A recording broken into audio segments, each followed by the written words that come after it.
Hi friends, సింపుల్గా చేసుకునే దొండకాయ ఫ్రై ఎలా ప్రిపేర్ చేసుకోవాలో చూసేద్దాము.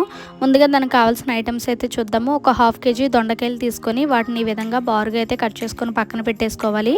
అలాగే ఒక స్పూన్ జీలకర్ర, పోపు దినుసులు, ఎండుమిరపకాయలు, అలాగే కరివేపాకుని అయితే తీసుకోవాలి. ఇప్పుడు ఇంకా ఒక గిన్నెలోకి వాటర్ని యాడ్ చేసుకొని అందులో కట్ చేసుకున్న దొండకాయ ముక్కలు వేసేసుకోవాలి.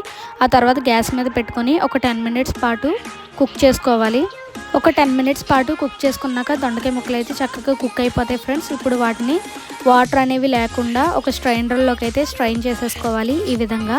ఇప్పుడు ఇంకా ప్రాసెస్లోకి అయితే వెళ్ళిపోదాం ఫ్రెండ్స్. దానికోసం అయితే గ్యాస్ ఆన్ చేసుకొని ఒక కడాయి పెట్టుకొని అందులోకి 3 టేబుల్ స్పూన్ ఆయిల్ యాడ్ చేసుకోవాలి. ఆయిల్ హీట్ అయ్యాక అందులోకి ముందుగా మనం తీసుకున్న పోపు దినుసులు, అలాగే ఎండుమిరపకాయలు, కరివేపాకు, జీలకర్ర అయితే వేసుకుని చిటపట్లాడే వరకు అయితే ఫ్రై చేసుకోవాలి. పోపు అయితే ఫ్రై అయిపోయింది కదా ఫ్రెండ్స్. ఇప్పుడు అందులోకి స్ట్రైన్ చేసి పెట్టుకున్న దొండకాయ ముక్కలను అయితే అందులో వేసేసుకొని బాగా మిక్స్ చేసేసుకొని ఒక 5 మినిట్స్ పాటు మూత పెట్టుకొని అయితే మగ్గించుకోవాలి. 5 మినిట్స్ తర్వాత అందులోకి రుచికి సరిపడినంత సాల్ట్, అలాగే చిటికెడు పసుపు కూడా యాడ్ చేసుకొని బాగా మిక్స్ చేసేసుకొని ఇంకొక 2 మినిట్స్ పాటు అయితే ఫ్రై చేసుకోవాలి.